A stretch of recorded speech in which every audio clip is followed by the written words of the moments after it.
ગુરુ બ્રહ્મા ગુરુ વિષ્ણુ ગુરુદેવ મહેશ્વર ગુરુ સાક્ષાત પરબ્રહ્મ તસ્મૈ શ્રી ગુરુ.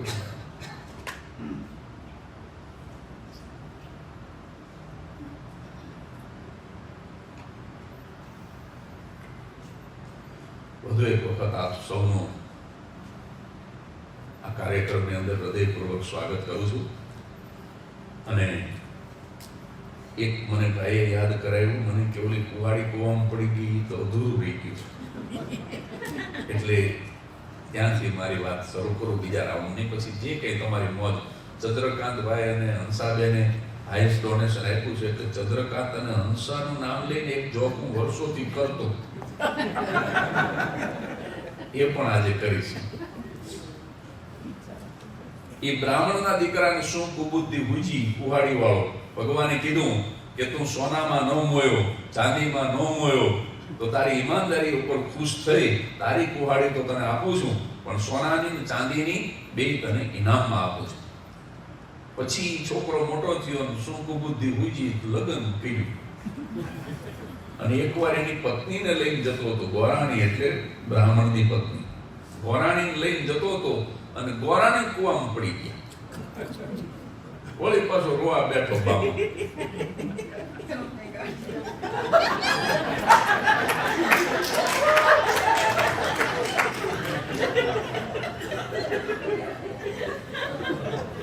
વળી પાછા ભગવાન પ્રસન્ન થયા, ડૂબકી મારી માધુરીબેન દીક્ષિતને લઈને આવ્યા. આપણે બેન કેવા હું વાંધો, આપણે ક્યાં આવે માગા આવવાના, નકામું જીવ બાળો. માધુરીને લઈ ગયો ને તું ને કઈક કેને. માધુરીબેન દીક્ષિતને લઈને આવ્યા. ભગવાન કે આ તારી વહુ છે? ઓલો બ્રાહ્મણ કે ભગવાન 100% મારી જ વહુ છે. ભગવાનને પરસો વળી. આ હસવામાં બોલાયો, ભગવાનને પરસો વળે જ નહીં. ખરેખર આ તો હસવા માટે. ભગવાનને પરસો વળી ગયો. ઈ કે 5-7 વર્ષનો હતો અને કુહાડી પડી ગઈ તે રોતો તો એ બ્રાહ્મણ સુનતો. હા ભગવાન હું ઈ જ છું. તો કે હું ભગવાન છું. ભલા માણસ જરાક તો વિચાર કર. મારી પાસે ખોટું બોલે છે. તો હોનામાં નો મોયો, ચાંદીમાં નો મોયો ને માધુરીમાં મોયો. બ્રાહ્મણ રોવા માંડ્યો. ઈ કે ભગવાન મારી ઈમાનદારી ઉપર શંકા ન કરતા. તો કે કેમ ખોટું બોલ્યો? તો કે ભગવાન જો અત્યારે હું એમ કહું કે આ માધુરી મારી વહુ નથી, એટલે તમે બીજી ડૂબકી મારો અને પ્રીતિબેન જીંટાને લઈને આવો. હું એમ કહું કે આ પ્રીતિએ મારી વહુ નથી, એટલે તમે ત્રીજી ડૂબકી મારો અને મારી ઓરિજિનલ વાઇફ લઈને આવો, અને પછી મારી ઈમાનદારી ઉપર ખુશ થઈ.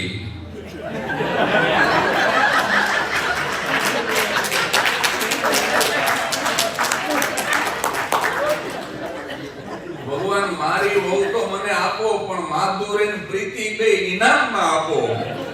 2100 રૂપિયાના તેલના ડબ્બામાં ભગવાન એકનું પૂરું નથી થતું, તો આ 3 નાખવી ક્યાં? એના કરતા માધુરી તો માધુરી, ભલે એમાં જિંદગી અધૂરી થઈ જાય.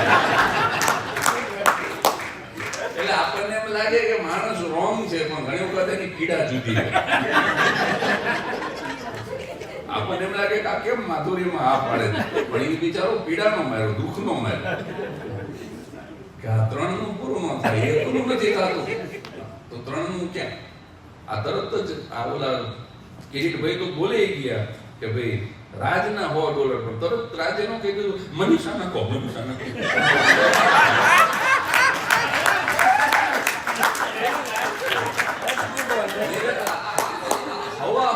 હવા હો કિલો ની કાયા છે, પણ કેટલો પીવે બિચારો.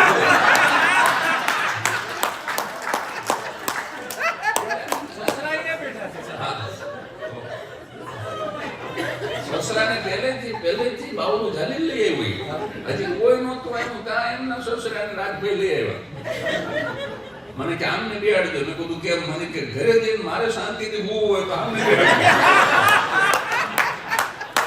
કેટલો આ માણા મનીષા બેન થી બીવે આપણને. અને આ કે રાજભાઈના ઘરની કહાની એવું નહીં, એ હે કહાની હર ઘર કી, ઘર ઘર કી નહીં, હર ઘર કી. દારાંશી આમ ગમે એવા ગોટલા ચડાવતો પણ ઘરવાળી આવે તો ગોટલું હોપારી જેવડું થઈ જાય. આમાં આમ કરવા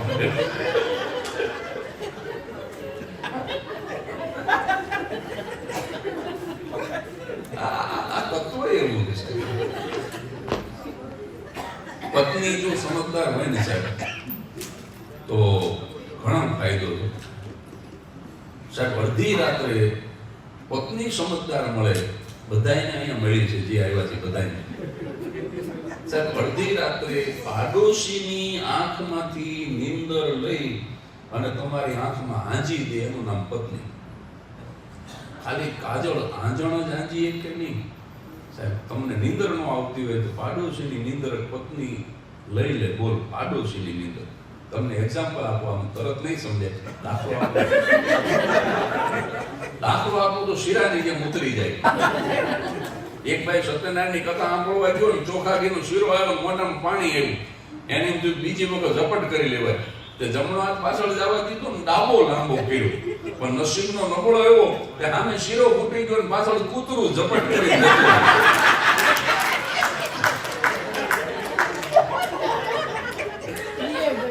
પછી હા એ ગયું આ ગયું એ ગયું. પછી આ ટ્રેન કરીને કે મને દહીં આપો. આવા જે હોય ને એને પંચામૃત બોલતા એનું આવડે. મને દહીં આપો. તારા નસીબમાં છે જે પેલું દહીં, બીજું કઈ નહીં. એટલે તમને ચોખા ઘીના શીરાની જેમ ઉતરી જાય આ દાખલો એટલા માટે સમજાવું કે કઈ રીતે પાડોશીની નીંદર પત્ની લઈ શકે. એક ભાઈને નીંદર નહોતી આવતી, 2:30 વાગે પડખા ફેરવે, એમાં અડધું અમે જાગી ગયું.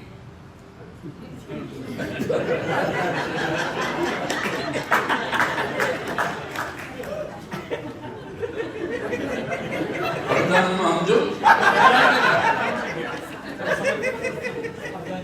વ્હાઈટ કેવું પડે? વ્હાઈટ મીન્સ અડધું. અર્ધાંગિની શબ્દ છે આપણી ભાષામાં.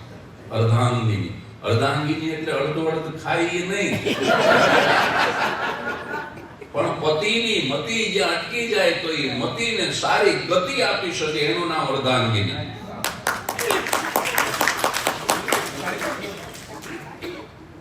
જો તમને આ વ્હાઈટ ને અર્ધાંગિની આ બધું આવ્યું ને એટલે આપણે આ દાખલો આઈને ઉભો રાખો. હું તમને હજી બીજે લઈ જઉં શિકાગો. શિકાગોમાં હરિભાઈ પટેલ કરીને મારા એક મિત્ર છે, મોરજર અમરેલીના છે. આમાં ઘણા એમને ઓળખે છે કારણ કે સૌરાષ્ટ્ર પટેલ છે. મોટામાં મોટું ગ્રુપ છે શિકાગોનું. દર વર્ષે મારા કાર્યક્રમો રાખે છે.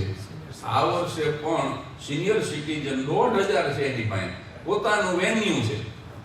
આ વર્ષે પણ એમને 17મી ઓગસ્ટના મારો પ્રોગ્રામ રાખ્યો છે. તમારા કોઈ સગાવાલા શિકાગો હોય તો મોકલજો. એ હરિભાઈ મને વર્ષો પહેલા મળ્યા, પણ પહેલી વાર મળ્યા ત્યારે જે બનેલું એ આ વાઇફ ને અર્ધાંગીની એના સંદર્ભમાં યાદ આવ્યું. હરિભાઈના ઘરે હું પહેલી વખત ગયો. હરિભાઈ 72 વર્ષ.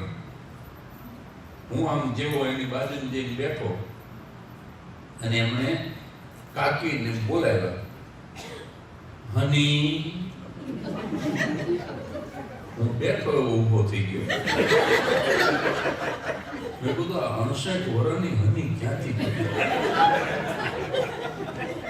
આને હની નો કહેવાય, આને હનો કહેવાય. હું હિંમત કરીને બેઠો, કાકાએ જે બીજો ઘા કર્યો, માય સ્વીટ પાછો ઊભો થઈ ગયો. મેં કીધું ગજબ છે આ કાકો. અને બીજી વખત હું હિંમત કરીને બેઠો ને એને જે ત્રીજો ઘા કર્યો છે, માય બેટર હાફ. અને બેટર હાફ કીધું ને પછી તો સાહેબ હું લાકડી પડીને પગમાં પડ્યો. કારણ કે આ બેટર છે કે બીટર એ તો ઘરવાળાને ખબર પડે. પણ મને એમ જો 72 વર્ષે આવું બોલીએ કે આ પ્રેમ તો જો. હું લાકડી પડે કાકાને પગમાં પડ્યો, ધન્યવાદ. મેં કીધું ધન છે કાકા તમારા પ્રેમને. તમે 72 વર્ષે મારા કાકી 59 વર્ષના તમે એને હની કહી શકો, સ્વીટ હાર્ટ કહી શકો, બેટર હાફ કહી શકો. મને કે ઇમોશનલ થાવ ઉભો થઈ જાય, ઉભો થઈ જાય. મને બાજુ બેસાડ્યો અને મારા કાન પાસે મોઢું લાવીને હરી કાકાએ જે સત્યનું ઉદ્ઘાટન કર્યું. દરેક પરણેલા બહેનોને આ સમર્પણ કરું, આ સત્ય ઘટના. મારા કાન પાસે મોઢું લાવીને કે અલ્ઝાઇમરની બીમારી છે, આ ડોશીનું નામ ભૂલી ગયો છું.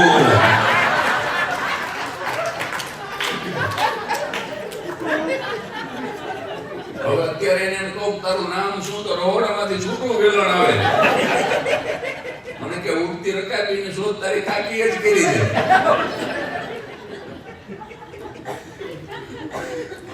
કારણ કે એને પરણીને આવ્યો છું, મેં એને કહું what is your good name, મારી જ નથી.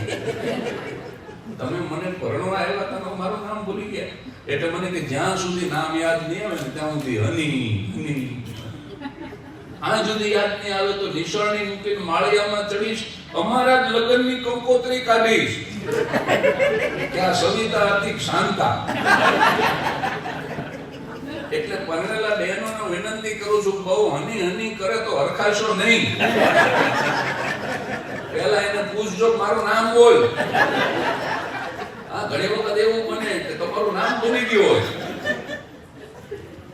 આ કંકોત્રીની વાત આવી ને, મેં કંકોત્રી વાંચી, મૃત્યુ 4 ધોરણની કન્યા બીકોમ. મેં કીધું મૃત્યુ 4 ધોરણની કન્યા બીકોમ? મને કે બીકોમ એટલે બીજી કોમની. હમણાં એક લગ્નના કાર્યક્રમમાં કોઈ બહેનોએ કપાળમાં ચાંદલા નહીં કરાવ્યો. આમ કે મને કે કંકોત્રીમાં જ લખ્યું ચાંદલાની પ્રથા બંધ છે. અરે મેં કીધું રોકડા દેવાની ના પાડે. એક યુરોપિયન ગેટવે ઓફ ઇન્ડિયા જોતો તો એક બેનના કપાળમાં મોટો રૂપિયાના સિક્કા જેવડો ચાંદલો જોઈ ગયો, અચરજ થયું કે આવડું મોટું શું છોટાયું. તો ઓલા બેનને જ પૂછ્યું યુરોપિયન કે મેડમ વોટ ઇઝ ધીસ. હવે ચાંદલો એટલે પતિ બરાબર. ઈ એનો ઘરવાળો સાંભળી, એને અંગ્રેજી ન આવડે તો બોલવા જોઈએ લાલુ પ્રસાદ યાદવ જે. વાજપેયી સાહેબે લાલુને મોકલ્યા હતા, એ વખતે ક્લિન્ટન વોઝ પ્રેસિડેન્ટ, અને ભેગી ચિઠ્ઠી મોકલી કે લાલુ મોકલું અંગ્રેજી ભણાવો. અહીંયા વ્હાઇટ હાઉસમાં રાખ્યા 6 મહિના. 6 મહિના પછી ત્યાં દિલ્હીથી વાજપેયી સાહેબે ક્લિન્ટન સાહેબને ફોન કર્યો, what progress about Lalu. Clinton કે હું સસુરા અંગ્રેજી નાહી બોલતા. ક્લિન્ટનને બિહારી પાતો આવડી ગયો, પણ લાલુ અંગ્રેજી ન શીખ્યું. અને તો એ પછી એની હિંમત જુઓ, પાછા જતા હતા અંગ્રેજી શીખા વગર. અને એને કુબુદી હુજી કે વિમાનમાં ચડતા પહેલા એક વાક્ય તો બોલી જ નાખું. એના મિનિસ્ટરને કે thank you very much for your hospitality and when you will come India I will sure hospitalize you. બોલો અહીંયા હોસ્પિટલાઇઝ થઈ ગયો, એરપોર્ટ ઉપર જ હોઈ ગયો. એટલે ઇન્ડિયા સુધી ધક્કો નથી થયો. એટલે આ હની વાઇફ ને એના ઉપરથી મને યાદ આવ્યું, આ બેનને તમે સમજાવ્યા ને અડધું અંગ એટલે શું, એટલે મને હરિકાકા યાદ આવ્યા. પણ કઈ રીતે પત્ની પાડોશીની આંખમાંથી નીંદર તમારી આંખમાં આંજી દે. પતિને ઊંઘ નહોતી આવતી, 2-2:30 વાગી ગયેલા તો પડખા ફેરવે અને એમાં અડધું અંગ જાગ્યું. આમ તો કહેવાનું જ અડધું હતું, બાકી કોણા જેવું હતું.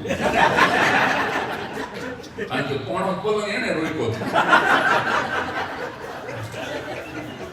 ઓલો તો ઉઠ્યો વળે પામાં હોતો હતો. કારણ કે બહેનોમાં શું થાય છે, જેમ ડોલર વધે એમ આડા ફાટે. જેમ ડોલર વધે એમ ડાબે જમણે વધે. કારણ કે અમુક ઉંમર સુધી હાઈટ વધે. બોલો પ્રવીણભાઈ. આખો રોકે એમ કે છે. હા, ઘરે જવું છે ને. હા, પ્રવીણભાઈ એમ કહે છે કે એમની વાત નથી, આ જનરલ કહે છે કે ભાઈ તમે તો કોણાનું કહો છો, બાકી આખો રોકીને હોતા હોય છે. અને બોલો નીચે ગોદડું નાખી નીચે ગોદડું નાખી પડ્યું હોય મને હોવા દો.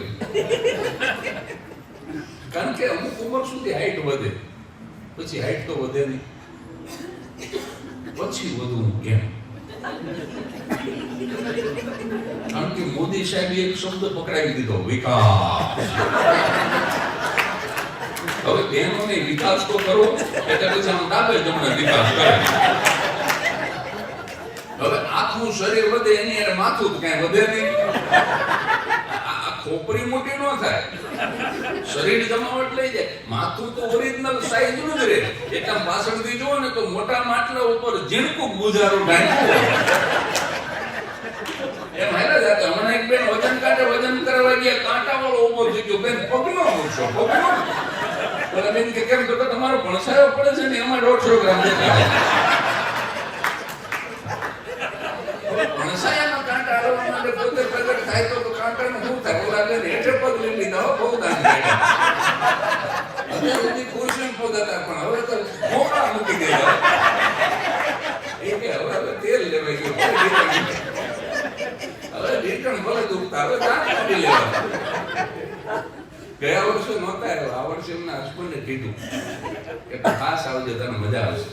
અને એ જે રીતે કડકડાટ હશે ને એ જોતા મને એવું લાગે છે એમને મજા આવી. અને બહેનો કે ઓબેસિટી કે બહેનોનો બીજારો છે, પુરુષો તો મદનિયા જેવા જાડા હોય.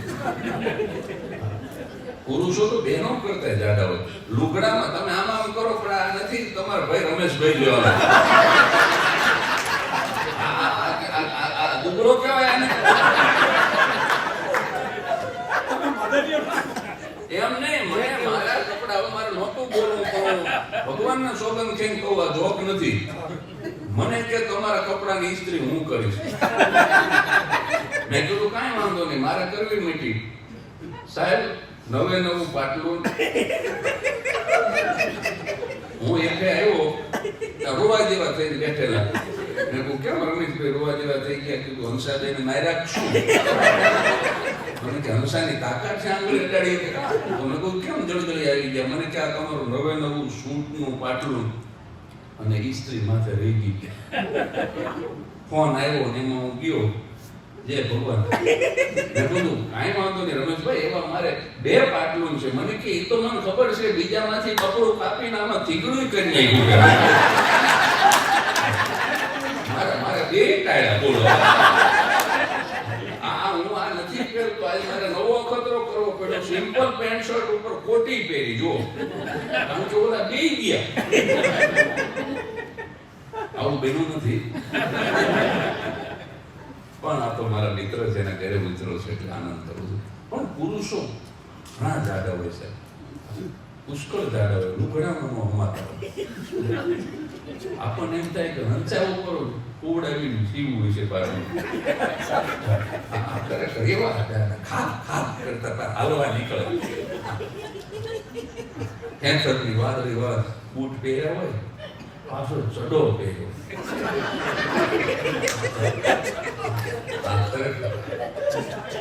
અને પગ છે કે પગલું સુણ્યું એ મીટિંગ થાય. અને હું વોક લેવા નીકળેલો ને એમાં આવો એક મદનિયા જેવો ઈ આમ વાણિયાથી મને ભટકાણો બોલો. અને હું પડતા રહી ગયો. પણ કાકી એના ભેગા હતા, 12 વાય 13 વાય, કાકી વાય ઈ કે તમે છે ને ઈ ભલે ભટકાણા પણ કઈ બોલશો નહીં. મને કે તમે ભાગશાળી છો. મેં બધું છે ને ભાગશાળી? મને કે તમે ઊભા તો રહીએ ક્યાં? આ તમારા કાકા આગળ જે 2 જણા એને ભટકાણી, 2 ને તો પાડી દીધી. એટલે મને એમ થયું કે આ ભાગશાળી કહેવાતું હોય છે આને. થોડોક આગળ ગયો તો એક સાયકલ ઉપર કાકો આવે, આવો ને આવો. એ વળી પાછો સાયકલિંગની એક્સરસાઇઝ કરે. અને એને તો સાયકલ ભટકાડીને મને પાડી જ દીધું. પાછો સાયકલ ઉપર બેઠો દાંત કાઢે. મેં કીધું શું દાંત કાઢો છો? પાડી દીધો. મને કે દાંત જ કાઢો ને, હું રોજ ખટારો લઈને નીકળું. તમે ભાગશાળી છો, આજે જ સાયકલ લઈને નીકળ્યો તો ભાગશાળી. અને વોકિંગ છે ને સાહેબ, હવે આ વાત નીકળી છે તો કહી દઉં. મારે તો વાત ઓલી સપનાની કરવી, આંખની નીંદરની, ના બીજું બધું આવ્યું કરે જાય. વોકિંગના 5 પ્રકાર છે.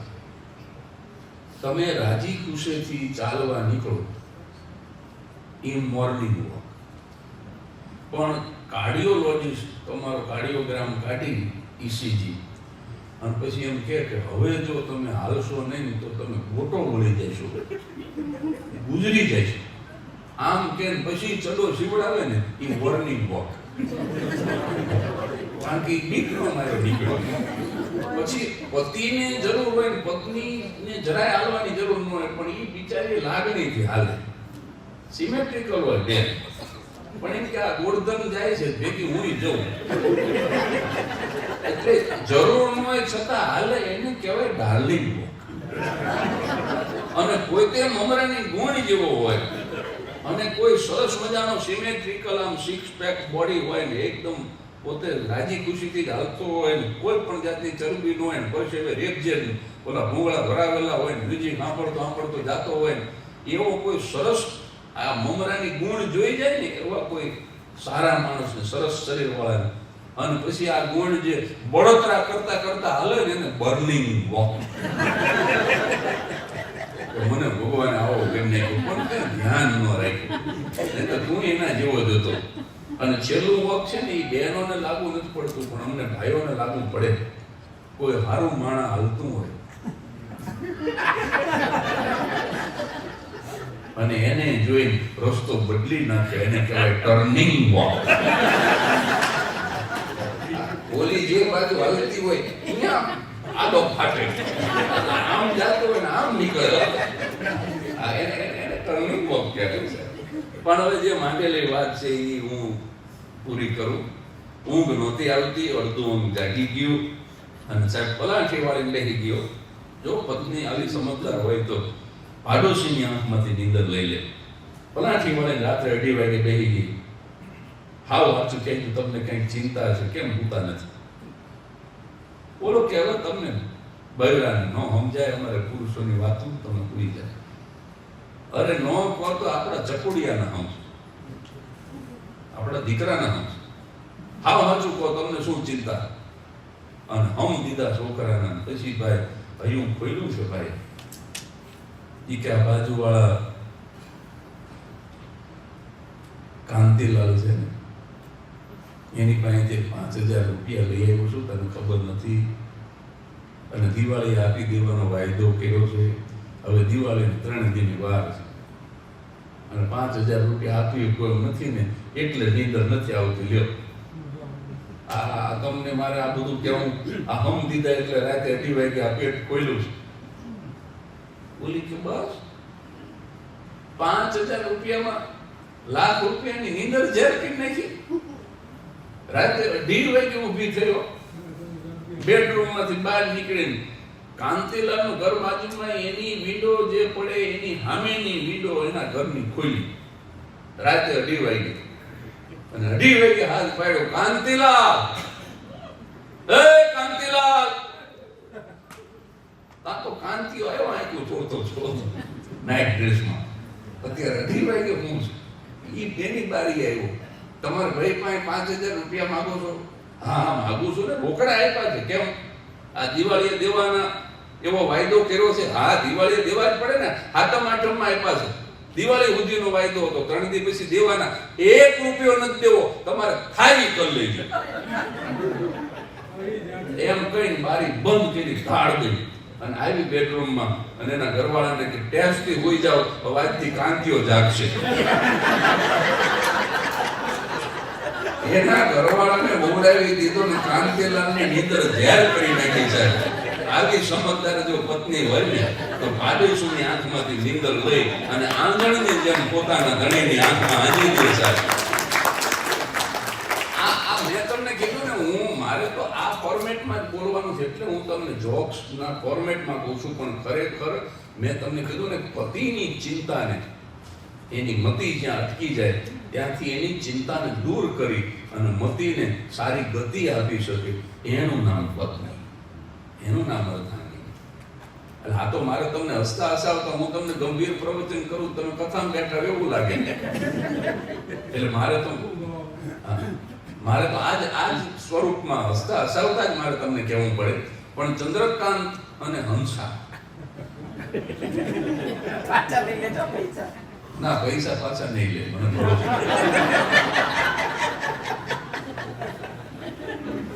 એમનો વિચાર નો બદલે હાટું ત્યાં તો જાહેરમાં ઓલું ઓડાડી દીધું મેં કે આને રાજને કીધું લઈ લે વિડીયો ના ન પાડી શકે હું તો આનંદ થયો.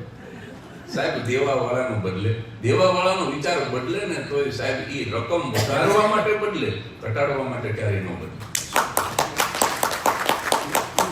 અને ચંદ્રકાંત અને હંસા હું વર્ષો પહેલા બોલતો એ જોબ તરફ જઉં એ પહેલા હું તમને એક 2 મિનિટનો પણ મેં કોઈ ગંભીર પ્રસંગ કીધો નહીં. મને કોઈ ઇન્ટરવલમાં કહી ગયું હતું કે એકાદી મોટિવેશનલ વાત પણ લઈ જાઉં, પણ લાંબી નહીં, 2 મિનિટમાં ખાલી પૂરી કરી નાખું.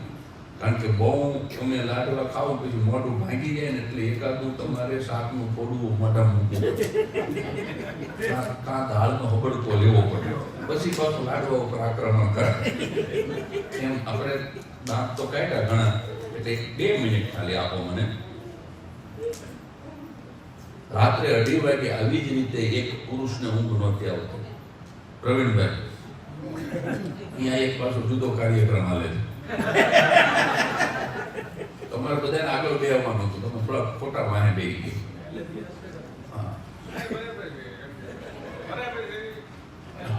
હજુ સંભળાય છે? ના સંભળાય. 2:30 વાગે આવી જ રીતે એક પુરુષને નીંદર નહોતી આવતી. એને એમ થયું કે આજ કેમ નીંદર નથી આવતી, લાવ જરાક બહાર ચક્કર મારો. એટલે પોતાની ગાડી લઈ અને નીકળ્યો સિટીમાં. એમાં 3 વાગી ગયા છે. જતો હતો એક મંદિર પાસેથી એની કાર પસાર થઈ. એને એમ થયું કે દિવસે તો ભગવાનને ઘણી વાર જોયા, પણ રાતે 3 વાગે ભગવાન શું કરે એ જોવું. હુઈ ગયા છે નહીં ભગવાન હુઈ જાય આપણે ન જાગી શકીએ, પણ એ કે લાવ જોવું તો ખરો. રાત્રે 3 વાગે ભગવાનનો મૂડ કેવો હતો, એટલે રાત્રે 3 વાગે મંદિરની અંદર જેવો એન્ટર થયો, પણ એના આશ્ચર્ય વચ્ચે એક માણસ રાત્રે 3 વાગે ભગવાનની સામે રોતો હતો. આને એમ થયું કે રાત્રે 3 વાગે.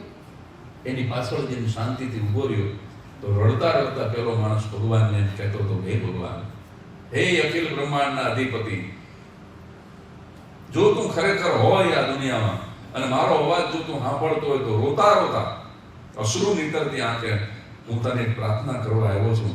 ફલાણા ડોક્ટરે મને કહી દીધું છે આજે સાંજે કે આવતીકાલે કોઈ પણ સંજોગોમાં તમારા વાઈફનું ઓપરેશન કરવું પડશે અને 1 લાખ રૂપિયા જ્યાં સુધી તમે નહીં મૂકો ત્યાં સુધી હું હાથ નહીં અડાડું, અને જો કાલ સાંજ સુધીમાં તમારા પત્નીનું ઓપરેશન નહીં થાય તો કાલ સાંજ સુધીમાં તમારા પત્ની આ દુનિયા છોડીને જતા રહેશે. મારી પત્ની મરી જાય છે. ભગવાન, હું રાત્રે 3 વાગે તને વિનંતી કરવા આવ્યો છું. કોઈની પાસે હું આવડી મોટી રકમ માગી શકું એમ નથી. હું કોઈ પણ સંજોગોમાં આ રકમ મારી પાસેથી કાઢી શકું એમ નથી. હવે મારી પત્નીને જીવાડવી કે મારી નાખવી એ તારા હાથની વાત છે. આમ જ્યાં રોતા રોતા પ્રાર્થના કરતો તો ઓલો માણસ સાંભળી ગયો. એના ખભે હાથ મૂકી, અમીર માણસ હતો, એના ખભે હાથ મૂકીને કીધું કે હું તને 1 લાખ રૂપિયા આપું છું, અત્યારે જ આપું છું, અને સવારે ડોક્ટર જાગે એ પહેલા પહોંચી જાય અને કહી દે હાલો 1 લાખ રૂપિયા. બોલો માણસ રાજી થઈ ગયો, આંગળા લોહી નાખ્યા, પગમાં પડી ગયો. નહીં, કાંઈ એવું કરવાની જરૂર નથી. મારી ગાડીમાં બેસી જાઉં, હું તને આપું છું, અને સાંભળ, આ મારું વિઝિટિંગ કાર્ડ, કદાચ આનાથી વધારે જરૂર પડે તો કાર્ડ તારી પાસે રાખ. બોલો માણસ કે ના, કાર્ડની જરૂર નથી. અરે કે મારું સરનામું રાખ. કે ના, તમારે સરનામાની જરૂર નથી. કે કેમ? તો કે રાત્રે 3 વાગે તમારા જેવા માણસને 1 લાખ રૂપિયા આપવા માટે થઈ મારી પાસે મોકલી શકે એવા માણસનું સરનામું મને ખબર છે. એટલે હવે મારે તમારા સરનામાની જરૂર નથી. નહીં તો રાત્રે 3 વાગે અહીંયા તમને આવા અબજોપતિ માણસને એની ગાડીમાં 1 લાખ રૂપિયા આપવા અહીં સુધી લાંબો કરે. ઈ અખિલ બ્રહ્માંડના અધિપતિનું સરનામું આ મંદિર, એ મને ખબર છે. એટલે તમારા સરનામાની જરૂર નથી. વાત શ્રદ્ધાની છે. શ્રદ્ધાનો વિષય તો પુરાવાની શી જરૂર? કુરાનમાં તો ક્યાંય પયંબરની સહી નથી. કુરાનમાં કે ગીતામાં ક્યાંય ભગવાને સહી નથી કરી. ગીતામાં કે આ 700 શ્લોક મહારાજ ગણજો ને હું જ બોલ્યો છું. પણ છતાંય યોગેશ્વર ભગવાન શ્રી કૃષ્ણ આજે પણ લોકો સતત ગીતાના પાઠ કર્યા કરે છે. હમણાં એક કોર્ટમાં કેસ ચાલતો હતો ને જજ સાહેબે કીધું, કઠવાડામાં જે ભાઈ ઊભો હતો એને કે ગીતા ઉપર હાથ મૂકીને બોલી કે ગીતા ઉપર હાથ નહીં મૂકો. કે કેમ? તો કે ગીતા ઉપર હાથ મૂકો એમાં જ કેસ થયો. બોલો ભગવદ ગીતા કે અને આ પાડો છે ની ગીતા. અમારે આરોપીને મેજિસ્ટ્રેટે ખકડાયો કે તને શરમ આવી જોઈએ, એક જ વર્ષમાં તું ત્રીજી વખત આવ્યો. બોલો તો સાહેબ તમને પ્રમોશન ન મળે એમાં હું શું કરું?